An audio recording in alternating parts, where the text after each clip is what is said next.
Hello everyone, कैसे हैं आप सब। आई होप आप सब अच्छे होंगे। मैं हूं स्वाति सेजवानी, स्वागत करती हूं आपका उदित फार्मेसी के ऑनलाइन लर्निंग प्लेटफॉर्म पे। चल रही हम लोगों की फार्मेसी लॉ एंड एथिक्स की टॉप 20 क्वेश्चन सीरीज, जिसका आज हम लोग पढ़ने वाले हैं पार्ट 5। चलिए तो शुरू करते हैं। पार्ट 5 में आज हमारा है क्वेश्चन नंबर 9 और क्वेश्चन नंबर 10। सबसे पहले शुरू करते हैं क्वेश्चन नंबर 9 से। क्वेश्चन नंबर 9 में जैसे पूछा गया है, give the classes of advertisements which are prohibited under the drugs and magic remedies act। हम जो चैप्टर पढ़ते हैं drug and magic remedies act, उसमें एक टॉपिक दिया हुआ है कि कौन कौन सी ऐसी एडवर्टीजमेंट्स की क्लासेस हैं जो कि प्रोहिबिटेड है ना, जिसपे रोक लगी हुई है, जिसका एडवर्टीजमेंट कोई भी एक आम इंसान या आम जनता नहीं कर सकती।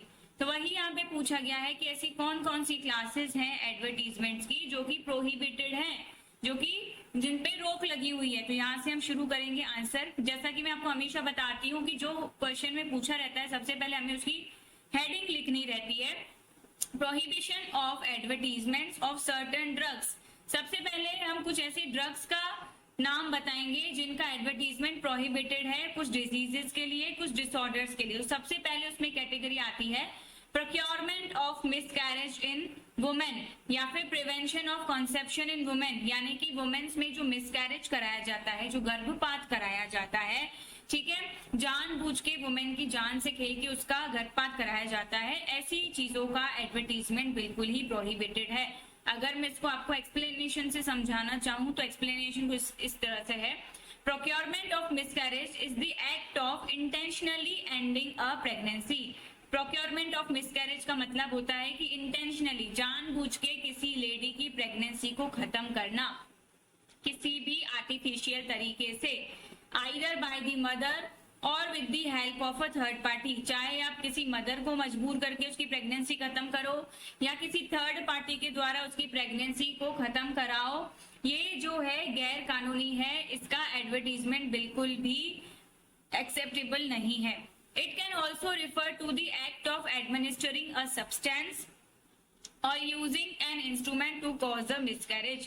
इसका मतलब ये भी है कि अगर किसी औरत को आप जानबूझ के कोई दवाई, कोई सब्सटेंस खिला देते हो या कोई इंस्ट्रूमेंट यूज करते हो जिसकी वजह से उसका मिसकैरेज हो जाए, तो वो एडवर्टीजमेंट्स भी जो है प्रोहिबिटेड है। In India, voluntary causing a miscarriage without a good faith effort to save the woman's life is a criminal offense। हमारे इंडिया में, हमारे भारत में वॉल्यूंटरी यानी जानबूझ के अगर हम किसी औरत का मिसकैरेज कराते हैं, उसकी परमिशन लिए बिना, उसकी जान की फिक्र किए बिना, तो ये एक तरह का क्रिमिनल ऑफेंस है, जिसकी पनिशमेंट है 3 साल तक की जेल या फाइन या फिर दोनों चीजें। ठीक है, ऐसी चीजों से रिलेटेड किसी भी ड्रग का आप एडवर्टीजमेंट भी नहीं कर सकते और जानबूझ के किसी औरत की जान के साथ खेल भी नहीं सकते। दूसरी जो कैटेगरी आती है वो आती है मेंटेनेंस और improvement of the capacity of human beings for sexual pleasure. Human beings की सेक्सुअल प्लेजर को बढ़ाने की कैपेसिटी, ठीक है, ऐसी ड्रग्स का एडवर्टीजमेंट भी जो है प्रोहिबिटेड है। तीसरा है correction of menstrual disorder in womens. जो वुमेन होती हैं उनमें जो मेंस्ट्रुअल साइकिल होती है वो डिस्टर्ब हो जाती है, वो डिसऑर्डर आ जाता है उनमें, तो उसको करेक्ट किया जा सकता है, ऐसे एडवर्टीजमेंट्स भी प्रोहिबिटेड हैं। फोर्थ है कोई भी ऐसी बीमारी, ठीक है, कोई भी ऐसी बीमारी, कोई भी ऐसा डिसऑर्डर या कोई भी ऐसी कंडीशन जिसका डायग्नोसिस अभी तक पॉसिबल नहीं है, जिसकी क्योर अभी तक पॉसिबल नहीं है, जिसका ट्रीटमेंट पॉसिबल नहीं है, प्रिवेंशन पॉसिबल नहीं है, जो कि शेड्यूल्स में स्पेसिफाइड है, ऐसी चीजों का आप एडवर्टीजमेंट बिल्कुल नहीं कर सकते। जैसे कि कैंसर हो गया, एड्स हो गया, डायबिटीज हो गया, बीपी हो गया, इन सारी चीजों का अभी तक कोई भी ऐसा प्रूफ नहीं है कि इसके लिए ऐसी दवाइयां हैं कि इसको लो और ठीक हो जाओगे, तो ऐसी चीजों का एडवर्टीजमेंट प्रोहिबिटेड है। ड्रग्स के बाद जो दूसरी कैटेगरी आती है जिसका एडवर्टीजमेंट जो है प्रोहिबिटेड है, वो आता है prohibition of misleading advertisement relating to drugs. सबसे पहला, अगर आप कोई भी मिसलीडिंग एडवर्टीजमेंट देते हो, ठीक है, तो उससे क्या होता है, डायरेक्टली या इनडायरेक्टली झूठा इंप्रेशन पड़ता है ना। जो अगर सच्ची ड्रग भी होती है, अगर आप उसके पहले ही झूठा एडवर्टीजमेंट कर चुके हो तो उसका जो इंप्रेशन पड़ता है वो बहुत बुरा पड़ता है। ठीक है, इसके साथ साथ अगर आप ड्रग का फॉल्स क्लेम करते हो तो उससे भी मिसलीड होता है, या फिर अगर कोई ऐसा मटेरियल है आपकी ड्रग में जिससे पेशेंट्स को हानि पहुंच सकती है तो वो भी मिसलीडिंग एडवर्टीजमेंट में ही आता है। कुछ ऐसे एडवर्टीजमेंट्स होते हैं जिनका इंपोर्ट भी प्रोहिबिटेड है, एक्सपोर्ट प्रोहिबिटेड है। कोई भी ऐसा पर्सन नहीं है इंडिया में जो कि इंपोर्ट या एक्सपोर्ट कर सके या ऐसे डॉक्यूमेंट्स को बाहर भेज सके जो कि drug and magic remedies act के हिसाब से बाहर नहीं भेजे जाने चाहिए या फिर हमारी कंट्री में भी इंपोर्ट नहीं होने चाहिए। तो ऐसी चीजें भी प्रोहिबिटेड हैं drug and magic remedies act के अंदर। इतनी सारी गाइडलाइंस के बाद भी अगर कोई ऐसा गैर कानूनी काम करता है तो पेनल्टी लगती है, यानी कि whoever contravenes any of the provisions of this act shall be punishable। अगर कोई इन चीजों से हटके बिल्कुल गैर कानूनी काम करता है तो क्या होता है, in the case of first conviction, अगर पहली बार कोई ऐसी गलती करता है तो इम्प्रिजनमेंट में एक्सटेंड्स टू 6 मंथ, 6 महीने तक की जेल हो सकती है, फाइन हो सकता है या फिर दोनों चीजें हो सकती हैं। In case of subsequent conviction, अगर बार बार रिपीटेडली कोई सेम चीज करता है, सेम गुनाह करता है, तो जेल हो सकती है 1 साल तक की, फाइन हो सकता है या दोनों चीजें भी हो सकती हैं। तो ये इतना, इसको आपको आंसर फॉर्म में लिखना पड़ेगा जब इतना क्वेश्चन आपसे पूछा जाएगा कि कौन कौन से ऐसे प्रोहिबिटेड वाली ड्रग्स हैं, चीजें हैं drugs and magic remedies act के अंदर जो कि प्रोहिबिटेड है। आगे बढ़ते हैं, नेक्स्ट क्वेश्चन की तरफ चलते हैं। क्वेश्चन नंबर 2, क्वेश्चन 10th, आज के पार्ट का क्वेश्चन 2 है ना। Right the detail notes on the following. नीचे आपको 4 टॉपिक दिए हैं, इसके बारे में आपको नोट लिखना है। तो सबसे पहला जो नोट पूछा गया है वो पॉइजन्स एक्ट के बारे में पूछा गया है, दूसरा IAEC के बारे में पूछा गया है, तीसरा पूछा गया है FSSAI पे और चौथा पूछा गया है CDL के बारे में। एक एक करके हम चारों नोट्स को ब्रीफली एक्सप्लेन करेंगे। तो सबसे पहला हमारा जो टॉपिक है या नोट लिखने को कहा गया है वो पॉइजन एक्ट के बारे में लिखने को कहा गया है। पॉइजन एक्ट जो है वो आया था 1919 में, है ना। The poison act 1919 was passed to regulate the import, possession and sale of poisons in India. ये जो पॉइजन एक्ट है ये 1919 में आया था। इसको क्यों पास किया गया था? इसको पास किया गया था हमारे इंडिया में जितने भी पॉइजन्स हैं उसका इंपोर्ट नियंत्रित किया जा सके, उसका कब्जा किसी गैर कानूनी लोगों के पास ना रहे, उस पर नियंत्रण पाया जा सके, जो भी पॉइजन्स की सेल हो रही है उसको रेगुलेट किया जा सके, इसलिए पॉइजन एक्ट को बनाया गया। ठीक है, जितने भी इंडिया में पॉइजन्स का इंपोर्ट हो रहा है, पोजेशन हो रहा है, सेल हो रहा है, उस पर कंट्रोल पाया जा सके, उसको रेगुलेट किया जा सके, इसलिए पॉइजन एक्ट को बनाया गया 1990 में। It aims to prevent the misuse of poisonous substances। Poison act का मेन एम यही है कि जो भी पॉइजनस सब्सटेंसेस हैं उसका मिसयूज होने से रोका जा सके एंड इंश्योर पब्लिक सेफ्टी, और पब्लिक सेफ्टी को बढ़ाया जा सके by controlling their handling and distribution, ताकि पॉइजन्स हमारे इंडिया में जितने भी हैं उनकी हैंडलिंग को, उनके डिस्ट्रीब्यूशन को कंट्रोल किया जा सके, है ना। पॉइजन एक्ट बनाने का मेन काम ही यही है, मेन मोटिव ही यही है कि जितने भी पॉइजनस सब्सटेंसेस है उसके मिसयूज को रोका जा सके, जो हमारी पब्लिक है उसकी सेफ्टी को बढ़ाया जा सके, ताकि पॉइजन्स को हम अच्छे से हैंडल कर सके, गलत हाथों में ना जाने दे सके। The central government regulate the import of poisons in India. अब इंडिया में जो पॉइजन्स का इंपोर्ट होता है वो किसके द्वारा रेगुलेट होता है, किसके द्वारा नियंत्रित होता है? वो होता है सेंट्रल गवर्नमेंट के द्वारा। The state government regulate and make rules for a possession and sale of poison in their areas। अब पूरे इंडिया में जो इंपोर्ट हो रहा है वो तो सेंट्रल गवर्नमेंट देखती है, लेकिन जो छोटे छोटे एरियाज हैं उसमें क्या होता है, उसमें स्टेट गवर्नमेंट देखती है ना। स्टेट गवर्नमेंट रूल्स बनाती है, रेगुलेशन बनाती है कि उनके जो एरिया है वहां पे किस किस को पोजेशन यानी कि कब्जा, कंट्रोल मिल सकता है पॉइजन का, कौन कौन सेल कर सकता है, यानी कि लाइसेंस देने की जो जिम्मेदारी रहती है वो सेंट्रल गवर्नमेंट और स्टेट गवर्नमेंट की रहती है। क्या ऑब्जेक्टिव्स हैं पॉइजन एक्ट के, क्यों बनाया गया पॉइजन एक्ट को, देखते हैं आगे अपन। तो ऑब्जेक्टिव्स कुछ ऐसे हैं पॉइजन एक्ट के। ऑब्जेक्टिव ऑफ पॉइजन एक्ट, पहला है to regulate the sale and possession of poisons in the country and to prevent the illegal use of these substances. जो भी हमारे कंट्री में पॉइजन्स आ रहे हैं उसकी सेल को नियंत्रित करने के लिए, उसके पोजेशन को नियंत्रित करने के लिए, और कोई भी पर्सन इलीगली इस सब्सटेंसेस को यूज ना कर सके, इसीलिए पॉइजन एक्ट को बनाया गया। दूसरा, to ensure that certain poisons are labelled and sold only by licensed dealers. ये श्योरिटी करने के लिए कि जो भी पॉइजन्स हैं उनकी लेबलिंग प्रॉपर है और हमेशा जो पॉइजन सेल किया जाएगा वो किसी लाइसेंस्ड डीलर द्वारा ही सेल किया जाएगा in order to protect the public from the dangerous effects of toxic substances, ताकि जितनी भी पब्लिक है वो इन टॉक्सिक सब्सटेंसेस के डेंजरस इफेक्ट से बच पाए, है ना। कोई भी आम जनता को इन पॉइजनस सब्सटेंसेस का, टॉक्सिक सब्सटेंसेस का कोई भी हार्म ना हो, ठीक है, आम जनता जो है वो सुरक्षित रहे, इसीलिए जो भी पॉइजन सेल किए जाएंगे वो लाइसेंस्ड डीलर्स द्वारा ही किए जाएंगे। और क्या ऑब्जेक्टिव्स हैं? और ऑब्जेक्टिव है to establish penalties for the illegal sale और possession of poisons.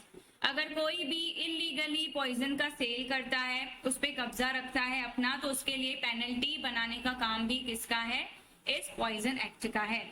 To require that a register be kept of all poison sold, इसके अलावा आपको एक रजिस्टर बना के रखना पड़ता है जितने भी पॉइजन आपने सेल करे। किसको सेल करे उसका नाम लिखना पड़ता है, जो खरीदने आया उसका एड्रेस लिखना पड़ता है, आपका ऑर्डर कहाँ तक पहुंचा सेल का, ठीक है, उसका यूज क्या है, क्यों खरीद रहा है वो पर्सन पॉइजन, वो भी आपको लिखना पड़ता है अपने रिकॉर्ड्स में। To protect the public from dangerous effects of toxic substances and to prevent the misuse of poison. इसके अलावा जो पब्लिक है उसको हम पॉइजनस टॉक्सिक इफेक्ट से बचा पाए और मिसयूज से बचा पाए, इसीलिए पॉइजन एक्ट को बनाया गया है। आगे बढ़ते हैं, नेक्स्ट है हमारा शॉर्ट नोट IAEC। IAEC का फुल फॉर्म होता है institutional animals ethics committee. Institutional animals ethics committee, जैसे कि नाम से समझ में आ रहा है, ऐसी कमेटी जो एनिमल्स के एथिक्स से जुड़ी हुई है ना, एनिमल्स की नैतिकता से जुड़ी हुई है, उसको कहा जाता है इंस्टीट्यूशनल एनिमल्स एथिक्स कमेटी। जितने भी इंस्टीट्यूट्स हैं, जितने भी कॉलेजेस हैं, एस्टैब्लिशमेंट्स हैं, उसमें जो छोटी छोटी कमिटीज रहती हैं जो एनिमल्स की नैतिकता के लिए बनाई जाती हैं, उसे कहा जाता है institutional animals ethics committee.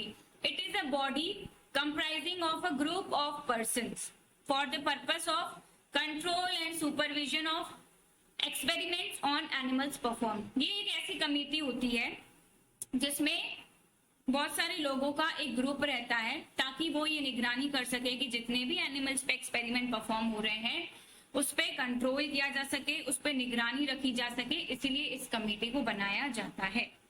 IAEC should focus mainly on ensuring ethical and methodological handling of animals। IAEC का मेन फोकस क्या है कि जो भी एनिमल्स आप एक्सपेरिमेंट के दौरान यूज कर रहे हो या एक्सपेरिमेंट के बाद जो भी एनिमल्स की कंडीशन हो रही है वो बिल्कुल एथिकल तरीके से उन पे एक्सपेरिमेंट परफॉर्म हो, बिल्कुल जो मेथड है एनिमल्स को हैंडल करने का उसी तरह से एनिमल को हैंडल किया जाए, ताकि उन्हें पीड़ा कम से कम हो। सफरिंग का मतलब होता है पीड़ा। जैसे जो रैट होते हैं, माइस होते हैं, उनको उनकी टेल से पकड़ा जाता है ना। हर एक एनिमल को हैंडल करने का एक तरीका होता है ना, एक मेथड होता है। तो ये सारी चीजें देखना किसका काम है? IAEC का काम है कि जो भी एनिमल्स को एक्सपेरिमेंट में यूज किया जा रहा है बिल्कुल एथिकल तरीके से यूज किया जाए, बिल्कुल मेथोडोलॉजिकल तरीके से यूज किया जाए, और ये ध्यान रखा जाए कि एक्सपेरिमेंट्स के बाद भी एनिमल्स को जो है पीड़ा कम से कम हो, सफरिंग कम से कम हो। तो जो भी एक्सपेरिमेंट्स होते हैं पहले IAEC उसको रिव्यू करती है, और अगर उसको लगता है कि रिसर्च प्रपोजल जो है बिल्कुल ठीक है तो अप्रूवल IAEC देती है। IAEC की पावर है कि वो स्मॉल एनिमल्स की परमिशन दे सकती है ना, जब भी प्रैक्टिकल स्टार्ट होना हो, एक्सपेरिमेंट स्टार्ट होना हो, अगर उसमें स्मॉल एनिमल्स यूज किए जाने हैं तो स्मॉल एनिमल्स की परमिशन आपको IAEC दे सकती है। लेकिन अगर आपको लार्ज एनिमल्स की परमिशन चाहिए होती है तो आपको CPC से अप्रूवल लेना पड़ता है। आगे बढ़ते हैं। कंपोजिशन अगर हम देखें IAEC का, तो इसमें दो कैटेगरी में मेंबर्स डिवाइडेड होते हैं। कंपोजिशन ऑफ IAEC यानी कि इंस्टीट्यूशनल एनिमल्स एथिक्स कमेटी, इसमें 8 मेंबर होते हैं ना। एक कैटेगरी में 5 मेंबर होते हैं, दूसरी अभी जो कैटेगरी हम पढ़ेंगे उसमें 3 मेंबर्स होते हैं ना। पहले जो होते हैं IAEC मेंबर्स होते हैं 5 मेंबर्स। 5 में होते हैं, एक बायोलॉजिकल साइंटिस्ट होता है, 2 साइंटिस्ट होते हैं अलग अलग बायोलॉजिकल डिसिप्लिन के, एक वेटरिनेरियन होता है मतलब जानवरों का डॉक्टर जो कि एनिमल्स की केयर करता है, एक साइंटिस्ट इंचार्ज होता है एनिमल फैसिलिटी का, जो भी स्टैब्लिशमेंट है, जो भी प्रीमाइसेस है, ठीक है, वहां का क्या होता है, साइंटिस्ट इंचार्ज होता है जो कि सारे एनिमल्स की निगरानी रखता है। दूसरी कैटेगरी आती है CPC के नॉमिनीज, है ना। दूसरी कैटेगरी आती है सीपीसी के नॉमिनी, जिसमें मेनली 3 मेंबर्स रहते हैं। पहला रहता है एक मेन नॉमिनी, एक रहता है साइंटिस्ट इंस्टीट्यूट के बाहर का, और एक रहता है socially aware nominee. Main nominee के साथ साथ एक लिंक नॉमिनी को भी अपॉइंट किया जाता है। क्यों? ताकि अगर कभी मेन नॉमिनी अवेलेबल नहीं है तो उसकी जगह लिंक नॉमिनी सारे काम करता है। सारी मीटिंग्स, सारे शेड्यूल्स लिंक नॉमिनी द्वारा करे जाते हैं अगर मेन नॉमिनी बिजी रहता है तो ये हो गए 3 मेंबर और पीछे हो गए 5 मेंबर, तो टोटल हो गए 8 मेंबर जो कि होते हैं IAEC में। 8 मेंबर्स का इनका कंपोजिशन रहता है। थर्ड शॉर्ट नोट या डिटेल नोट हमसे पूछा गया है FSSAI पे, जो कि आपने बहुत सारे फूड प्रोडक्ट्स पे देखा होगा। FSSAI का फुल फॉर्म होता है food safety and standards authority of India. It is an independent body. ये बिल्कुल एक इंडिपेंडेंट बॉडी है। इसके ऊपर किसी और बॉडी का या फिर किसी और यूनिट का कोई जोर नहीं रहता। It is an independent body under the ministry of health and family welfare, MHFW कहते हैं जिसे। ये FSSAI का लोगो रहता है, नीचे इसका फुल फॉर्म लिखा रहता है। Food safety and standard authority क्या है? एक इंडिपेंडेंट बॉडी है जो MHFW के अंदर बनाई गई है। गवर्नमेंट की इंडिया है जो हमारी, उसके अंदर। It was established under the food safety and standards act 2006। एक एक्ट आया था food safety and standard act 2006 में, उसी के अंदर FSSAI को निर्माण किया गया।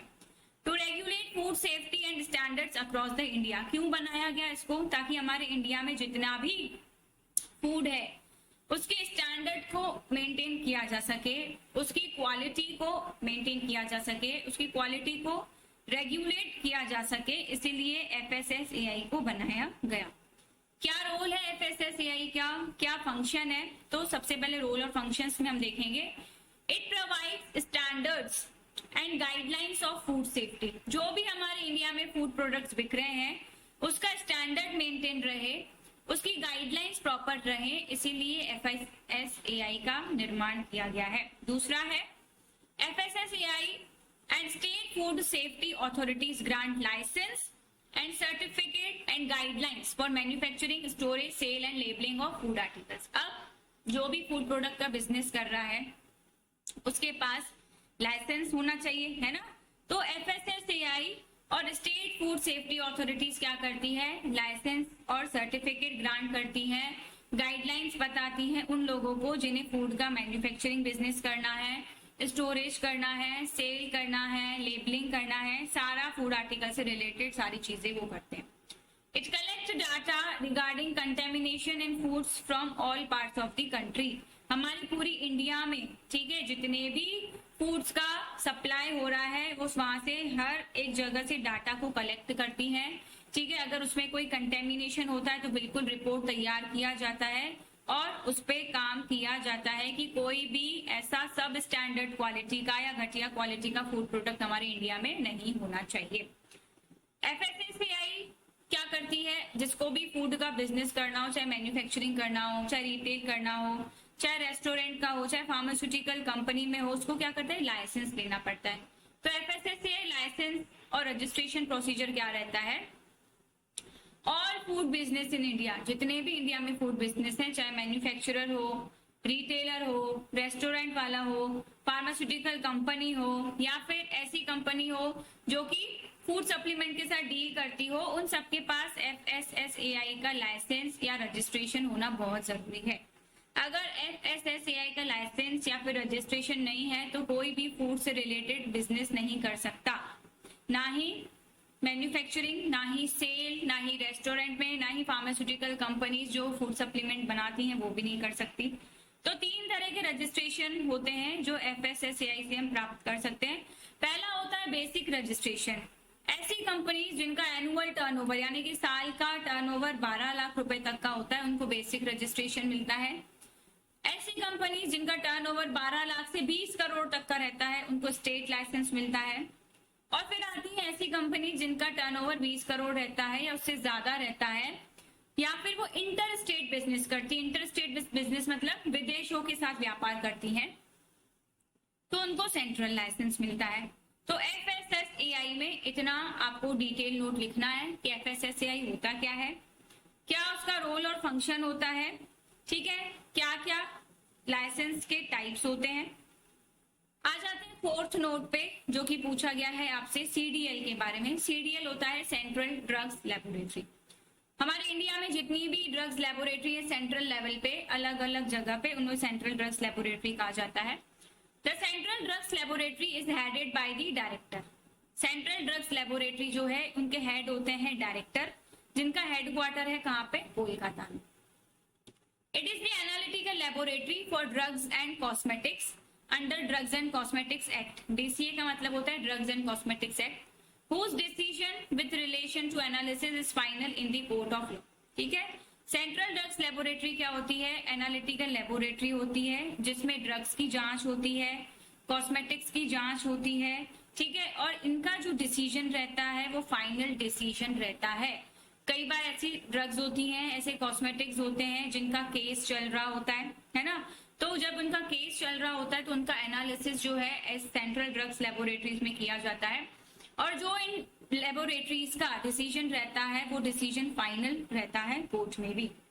The central drug laboratories in India is under the CDSCO. जो सेंट्रल ड्रग लेबोरेटरीज हैं वो सीडीएससीओ के अंदर आती है, यानी कि central drug standard control organisation के अंदर आती है।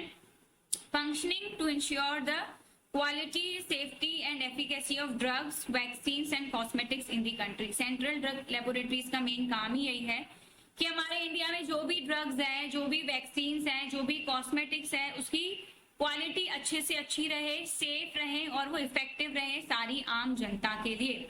इसीलिए सेंट्रल ड्रग लेबोरेटरीज में ही सारा एनालिसिस कराया जाता है। सेंट्रल ड्रग लेबोरेटरीज के कुछ ड्यूटीज रहती हैं, कुछ रिस्पॉन्सिबिलिटीज रहती है। तो क्या क्या रिस्पॉन्सिबिलिटीज रहती है, सबसे पहले it takes up the analysis of samples of drugs and cosmetics sent by custom collectors and different posts। अब कई बार ऐसा होता है कि कई ड्रग्स एंड कॉस्मेटिक्स हमारे इंडिया में इंपोर्ट होते हैं, यानी कि बाहर से आते हैं। तो जब भी कोई चीज इंपोर्ट होती है तो वो कस्टम कलेक्टर्स, यानी कि टैक्स लेने वालों से, या फिर जो पोर्ट पे कलेक्टर्स रहते हैं उनके द्वारा चेक की जाती है।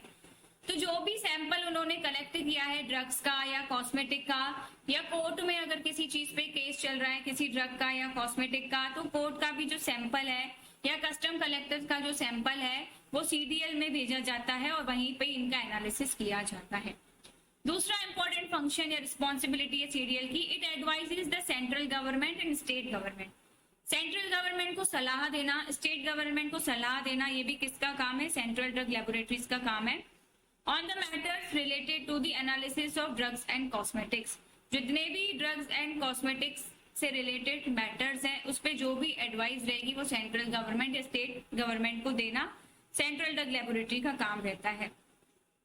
It may take up the samples for analysis on the payment of necessary fee for private parties, consumer organisation etcetera. कई बार ऐसा होता है, बहुत सारे ऐसे प्राइवेट कंपनीज होती हैं जिसको अपने ड्रग्स या कॉस्मेटिक का टेस्ट कराना होता है, या फिर बहुत सारे ऐसे कंज्यूमर ऑर्गेनाइजेशंस होते हैं जिनको सैंपल टेस्ट कराना होता है। तो उनके लिए क्या होता है, एक फी डिसाइडेड है, वो फीस जब पेमेंट हो जाती है तो वो सैंपल्स का एनालिसिस वहां पे करा सकते हैं।